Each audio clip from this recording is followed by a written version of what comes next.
My name is Sarah Berg. I'm the Community Engagement Manager at Inspiritus in our Atlanta office. Today we're going to talk about what is the Intensive Case Management Program. So let's first by reminding you our goal and mission at Inspiritus, and what we do is Inspiritus guides individuals and families on a path from surviving to thriving. We empower those whose lives have been disrupted, discover their strengths, remind them of their resilience, and accompany them as they grow and become, vibrant parts of their community. All of our programs, from resettlement and placement when they first arrive, to all of our other programs that we have to serve refugees and immigrants along this path to surviving to thriving, are done with this goal and mission in mind, that we would take them from their first initial arrival when they may have been and were in a place of survival mode to working towards thriving. So what we call ICM. So you're going to hear intensive case management, most often referred to as ICM. What does ICM do? What does the intensive case management program do? It enrolls individuals, so not cases, whereas you might find when a family arrives at the airport, we often talk about the case. That is a family or the family unit that has been put together on one case. ICM enrolls individuals. So it just by enrolling one individual doesn't mean that the entire family is a part of the ICM program. But it is common, if you're enrolling a child, that you'd enroll one or both of the parents, since much of what you would be doing is education and support for the parents anyway. So it's helpful to identify who in this family is in the ICM program, and who's benefiting from the program and who has goals associated with the program. It's going to impact the entire family unit, but we are probably working with specific members of the family. The ICM program works in partnership with clients to encourage self-sufficiency, and it helps navigate complex systems such as medical systems, and use a holistic approach to handle client issues as they arrive. ICM, the program, and our case managers in that program get client referrals from our other Inspiritus staff, other refugee service agencies, and outside agencies. For example, like local schools, local board of health, local primary care providers, etc. The ratio is 30 to 1. So there are 30 individuals to one case manager. What do you have to do to be eligible to be enrolled in an ICM program? So for clients with refugee, immigration, or SIV status, they have to have initial arrival in the U.S. Within 5 years. So we're working with refugees and SIVs within their first 5 years of arrival. That means that they could have been long outside of our case management and been referred back to us or come back to us through our office, open office hours, and said, I have a medical need this arise, I have a diagnosis, or maybe continuing to struggle and not really reaching that end goal of thriving on that path of surviving or thriving.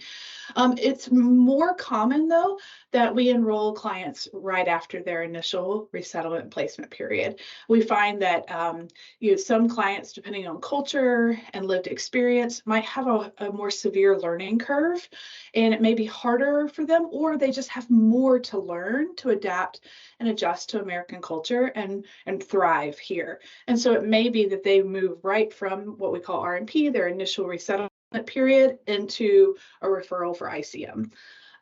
We also work with asylees who are eligible up to 5 years from the date of their final grant of asylum. We're working with elderly, clients and people who are experiencing antisocial or psychological conditions, including emotional trauma resulting from war, and they may be at risk for suicide. Physical disabilities or medical condition, including HIV positive clients, but also people who may have cancer diagnosis or even something like a diabetes diagnosis or needing a surgery or becoming pregnant. All of these things that may be outside of, they're going to need additional medical care and resources outside of what they may have, been introduced to in their original resettlement period. We work with youth and young adults 25 and under without parents who have spent an unusually long period in displaced situations, such as a refugee camp. Single parent households are often enrolled in ICM because, again, the gap between surviving to thriving is so large, and so it's going to be harder for them to really move into that thriving period. They're going to need additional support and help, as well as large households of 8 or more members. We find that they are at risk for more challenges associated with thriving. Victims of domestic violence or gender-based violence, and those in our LGBTQI community that are experiencing challenges as a result of that.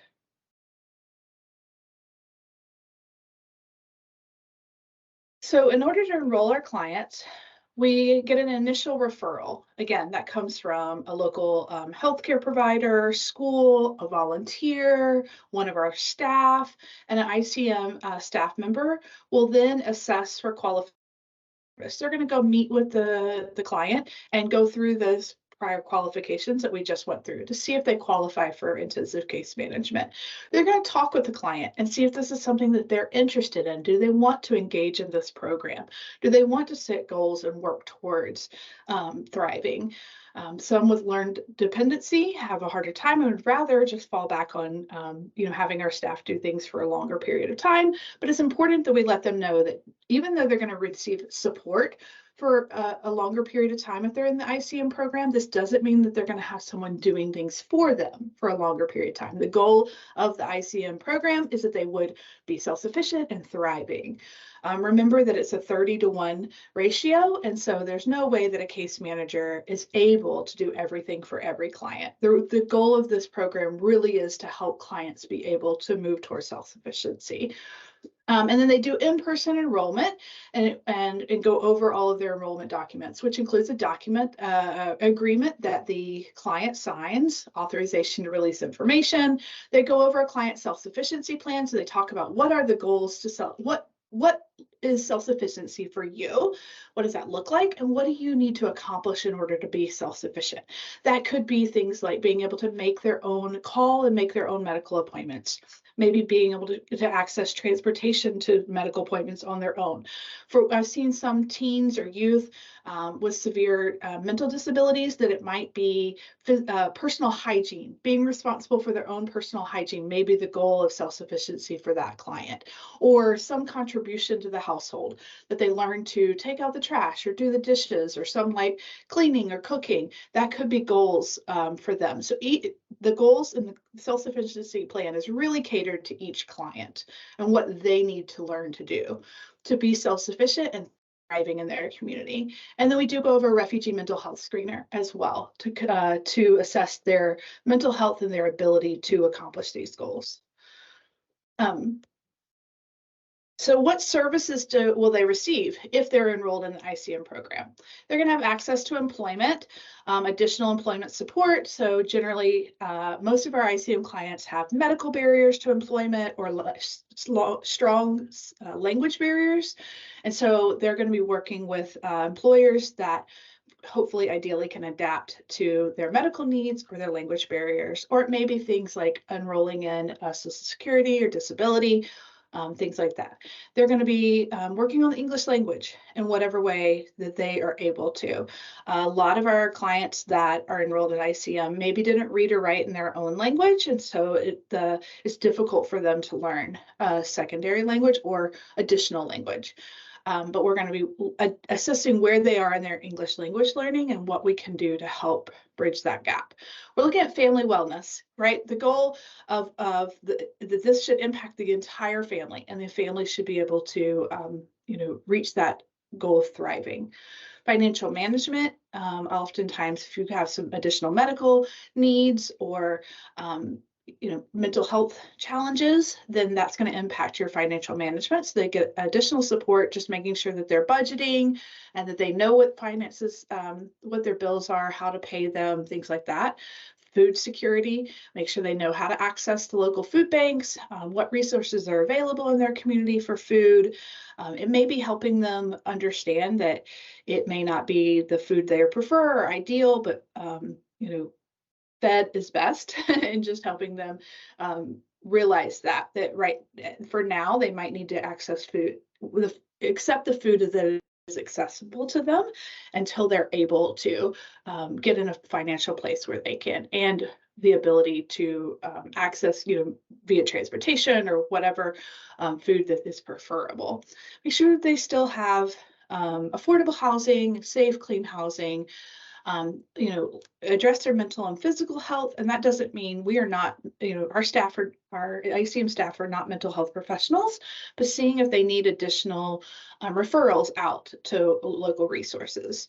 They do provide a lot of medical case management. It's a lot of making appointments and taking people to appointments.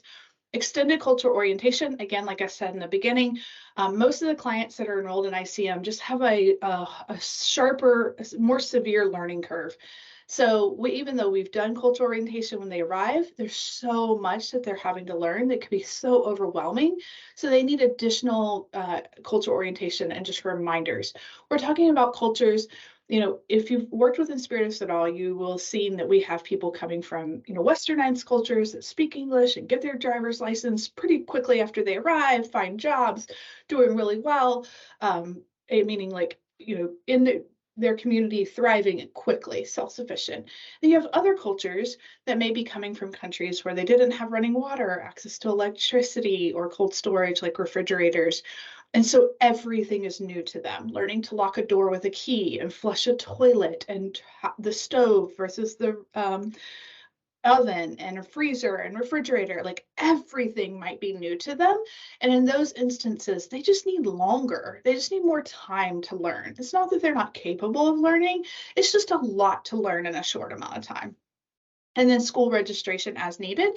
This is often for our students and youth who are enrolled in ICM that have mental or physical disabilities. They're not able to get everything that they need, all of the prerequisites to access support in the school system within that resettlement period. So they're going to need additional, it just takes longer. It takes time. You got to be tested. You have to get referrals to certain doctors, and you have to, meet with certain school officials. And it's kind of a long process to get like a special bus or enrolled in special programs at school. And so the ICM program and staff assist with that. And then ultimately navigating those large systems, like I mentioned, with medical care. Some of ICM's goals for clients, well, our number one goal would be self-sufficiency, that they can schedule appointments, that they have confidence in going to their appointments, that they have confidence and ability to ask for an interpreter. Like I said, that's that extended cultural orientation. We do want first friend mentors. We need people in the community to come alongside clients who need additional support and time. We're looking for ESL classes for beginners, for a very beginning learner. And connecting clients with other Inspiritus teams like immigration services and economic empowerment. Some other things I want to make sure you understand about the ICM program is how long does it last? Clients have the option for, the ICM program lasts 1 year with the option to extend a second year if the client's been compliant and is still needing assistance. Now, compliant means that they are working towards their goals. They showed some contribution, some participation, they're improving, they're becoming self-sufficient, they're on that track. It's just that, again, they had so much to learn in a short amount of time. Compliant would not mean that they're still expecting staff to take them to every appointment, or volunteers, that they are expecting staff to make every appointment, that they would refuse to pay bills on their own, things like that. That would not be compliance and a reason to enroll someone into a second year. If they're still heavily reliant on volunteers and wanting volunteers to do everything for them as opposed to walk with them through the process, then we wouldn't enroll them into a second year. We would allow them that opportunity to really feel like what it's like to not have support and the impact of those consequences in order for them to step up. We would know that at that point, we've given them everything, all the tools that they need. They just need the opportunity to use them or experience the consequence of not. A case manager and a client must interact at least once a month. So going back to 30-to-1. So that means that if there are 30 days in a month, then the case manager is working with a different client every single day of that month and then starting over. It's not really that clean, but I think as a volunteer, it would help to know that the workload that a case manager has and the reason why it might be several weeks between interactions between a case manager and a client. It's because they're working with other clients and they are required to interact with them once a month. That means 12 times over the course of their program, their time in the program. And that's why we really need mentors and volunteers to come alongside and support the goals. The case managers and clients do meet to review their self-sufficiency plan at the 180-day mark and then the 360-day mark, or as close to possible the close of their service. ICM is not a crisis management or therapy. We refer to those services. So if there is a crisis, we still encourage clients to call 911, to go to the emergency room, to call the police. We're not a domestic violence crisis center. We are not, an emergency service. If they, have issues, they need to call the police, the ambulance, or the fire truck. And we go through that with them. And sometimes the goals are just making sure that they can say their address on the phone when they call, so they can say, here's where I'm located. ICM is not a financial assistance program, so we're not helping with rental assistance. Our food insecurity support is connecting to local resources. ICM is not prescriptive, and one client's self-sufficiency will not look like just like another's. So we're really focused on the strength-based approach. Strength-based approach is a learner-centered and led lens for teaching that focuses on identifying, articulating, and using the individual's strengths and skills to address their learning needs. A strength-based approach helps to promote the learner's self-awareness, helps develop confidence, and give learners a sense of agency over their own learning needs. We also have a trauma-informed care. Our case managers, most of them are social workers, gone through social work program, and we do additional support and training on trauma-informed care, which is an essential component for training mentors to work with refugees. Refugees have experienced a wide range of traumatic events when fleeing their home country, and often continue to experience stressful events during their resettlement in their new host country, such as adapting to unfamiliar living environments, facing an uncertain future. Like I said, having to learn to adapt to eating foods that you're not familiar with or comfortable with, learning a language, and cultural competency. So the purpose of cultural competency training is to increase your understanding of diverse perspectives and ways of communicating and behaving among different cultures. So learning to be sensitive and learning about cultural differences and norms is important, as it encourages you to be more culturally sensitive, enables you to address any potential barriers that might arise during your work with mentees. Assessing skills related to cultural competency means you're better prepared to serve the individuals with whom you work. An example of that is we're recently resettling a lot of Congolese clients. Congolese clients generally have maybe even been born, but definitely raised in refugee camps where they lacked independence and access to autonomy and independent. They weren't allowed to make decisions on their own and have any really control over their schedule, their lives, their choices. They really were told what to do, when to do it, where to access food, clothing. All these things were told to them. Here's what you have when you have it. And so then they come to a country where they have so many choices. They can be overwhelmed. They get to some autonomy over where they live and what they eat and what they wear. And they're given independence. They need to be making their appointments on their own, getting to school on their own. And this is an area where kids may have had the ability to not go to school if they didn't want to, if there was like a school within the camp that was optional, and then they come to a country where school is required or there's truancy effects. and consequences. And so I find that lots of time our Congolese want us to do everything for them for a really long period of time and not be willing. Sometimes they literally will refuse to do something for themselves, even with you there walking them through it. And so it just helps to understand where they're coming from and why they are the way they are in those frustrating moments, so that you can empathize and be understanding, and then ultimately have to say, if you refuse, that's you have the choice. You have that choice to refuse to do something on your own. I'm not going to keep doing it for you. Ran across an example of someone without electricity over the holidays, but that wasn't in a cold weather area. And it was because they refused to pay their bill on their own. They wanted someone to do it for them. Even though they had been here for a long period of time, they had been shown how to do it. They had done it with a case manager and with a volunteer. They didn't want to do it on their own. And this honestly didn't end up being that big of a crisis because the weather wasn't bad. And they were coming from, growing up not having access to electricity. And so it didn't feel like the impact or the effect that maybe an American-born person might think. Now, everyone does need electricity and running water. That's a basic life necessity, but I'm just saying it helped to understand that they weren't feeling the impact of that consequence as severely as someone on the outside might have expected them to.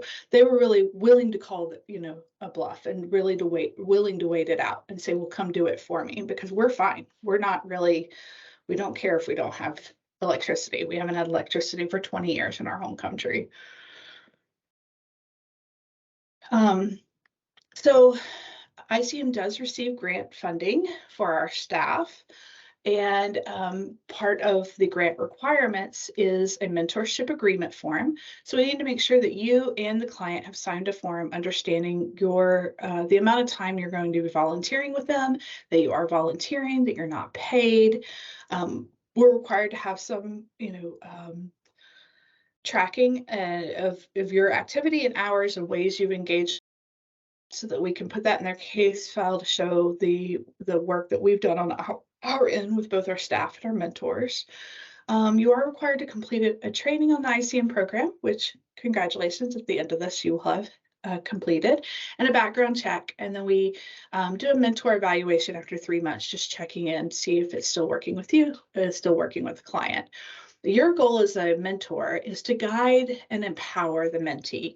So when they don't have the tools and resources to address an issue like mental or physical health needs, your only job is to help the mentee access appropriate resource.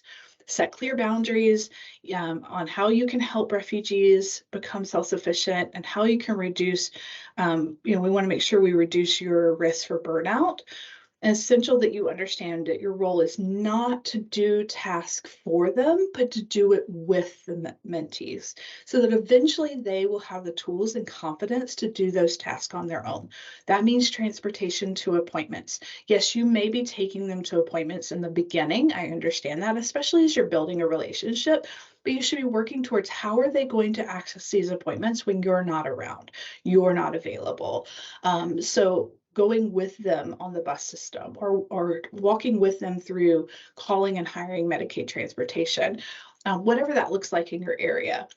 Calling with them to make the appointment, helping them understand you have to press 3 and then 7 and whatethe to get through the phone tree. Maybe you do that the first couple of times for them, but eventually you're doing it with them, going with them to the pharmacy to pick up their prescriptions. Sometimes goals in the beginning are just helping clients know when to take their prescription, what to take when. You could be working with them on materials that have like a sun and a moon, or helping them understand that having like a pill divider is helpful for morning or night or days of the week. In the beginning, it could be a lot of hand holding, but eventually you should be working with them to refill that, right? To know which pills are going to go in that, which pills, when I get them from the pharmacy, what does it look like? Some other things are, I've talked about like single parent households that might be on WIC, and WIC vouchers can be complicated, helping them navigate those. Sometimes I've done a color coding system to help them understand which vouchers they can use, and I've printed a calendar and color coded, with a purple marker, the weeks or days that they can use this purple. I'll highlight the purple on the voucher. Take these to the grocery store on these days and you can use these.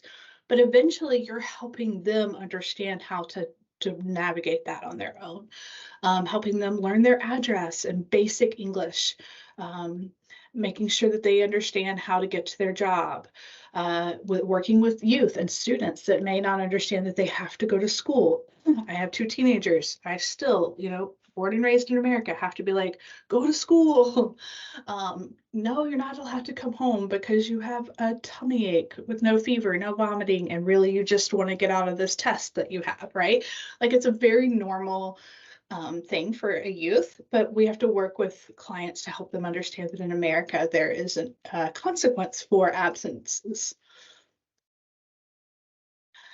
So expectations of volunteers, that you would promote self-sufficiency of clients through empowerment by doing with and not for, and using a strength-based approach. What are they good at? Are they resilient? Are they tenacious? Are they determined? Are they, does that mom really care so much about her child? That's a strength. Okay, you care so much about them. Here's a way that we need you to apply that care. You are so determined, right? Like, and you've gone through so much to get here. Let's use that determination. Let's be determined to figure out how to do this hard thing together. Autonomy, respect the mentee's autonomy and agency to make decisions for themselves. That might mean that you found a childcare option that you think is the best option for this single mom, and the single mom chooses to not do that. They don't want that, and ultimately may lose their job and be at risk for eviction because they're refusing to send their child to this childcare option. We have to let them make those decisions. Going back to helping them understand that in America, you do have some autonomy. You do have autonomy and independence. You have the opportunity to make your own decisions. And that means we have to allow you to experience the consequence of that. That mean that if a parent refuses to make sure that their kids go to school and they're at risk for, a CPS referral, you have to allow that process to go through with. We're not saving them from that. We expect our volunteers to respect the mentee's autonomy. Let them be without power if that's the choice that they've made, right? Like, what you're willing to do is help them walk through it, help go with them to pay the bill, or call with them. If they're refusing, we have to respect that. We have to respect their cultural differences. Most often this does show up in religion and their religious cultural differences and the way that they address certain things. It may be, not letting a kid participate in sports during a fasting period, or it may be, wearing things that you would think might not be appropriate for the weather or comfortable. We have to respect their cultural differences. We have to protect their confidentiality. We cannot, share their personal information, including where they live, their social security number, any identifying information, first or last name, not on social media, not with other people on the team. That information should come from us or the client to you. You should not be sharing it amongst yourselves with anyone else. If someone else on the team asks you for that information because they can't find it, they don't have it, redirect them to staff or the client. We're not putting any of their information online. Don't, log in for them. Don't create accounts for them. All of that needs to be done by the client or staff. We've had some security breaches before, and risk for identity theft. So I'm saying this is very, very important because this has happened. So confidential information comes from us, Inspiritus staff, or the client to you, and then you don't share it with anyone else. Don't share photos online. Please make sure you're not sharing their first and last name or where they live. If you'd like to change their names or take pictures of like the teacup or kids kicking a ball and you just get like their waist down, things like that. Absolutely, but let's not share any identifying information. And religious consideration, not to proselytize mentees. We want to make sure we protect their confidence in Inspiritus and their in the program. And so if we connect them to someone who is a volunteer vetted by Inspiritus, connected to them through Inspiritus, and you're proselytizing to them in a way that makes them feel uncomfortable, then they may not access the other resources available within the program. They may refuse to participate with our staff because they've now lost trust and they associate us with a religious entity that they think may be trying to change their religion. So please make sure that you aren't proselytizing. That's a rule across all of our volunteering. Okay, so I've come to the end of our training. I'm really proud that I kept this within 30 minutes. Most of my trainings can be an hour to 2 hours because I love to tell a lot of stories. I understand that this is a recording and you don't have the option of asking me questions in real time. So I've included my email address here at the bottom. You feel free to email me or the community engagement specialist in your office that you have a relationship with, and we'd be happy to answer any questions that we have. I hope I haven't scared you. The intensive case management program is extremely valuable. It's so helpful for our clients, and a lot of times our volunteers are already doing this. You're already helping clients in these ways. And are maybe even looking for a way to volunteer with the client longer than their resettlement and placement period and longer than the time you've committed to that period. And so you may be eager and excited to be able to now volunteer with intensive case management and stay on with this family and work with them in ways that you have already been working with them or eager to work with them. I would encourage if that is the case, that you just revisit your ability to make boundaries and understand that the goal is self-sufficiency, not dependency, and autonomy and independence. Those are the things that we're really working on with our clients. And so I know that clients in this program specifically have a lot of barriers to that, right? By definition, in order for them to qualify to be enrolled in the program, they have to have barriers to self-sufficiency. And generally that is learned dependency. And so it's really hard to work with clients in this program and not get burnout or do too much. It really is. And so that's one of the reasons why I wanted to have this training and just talk about what are our goals as a staff, what are our expectations of volunteers, what do we hope for you and for the client. And I hope I've made that clear today. Thank you for spending your time with me.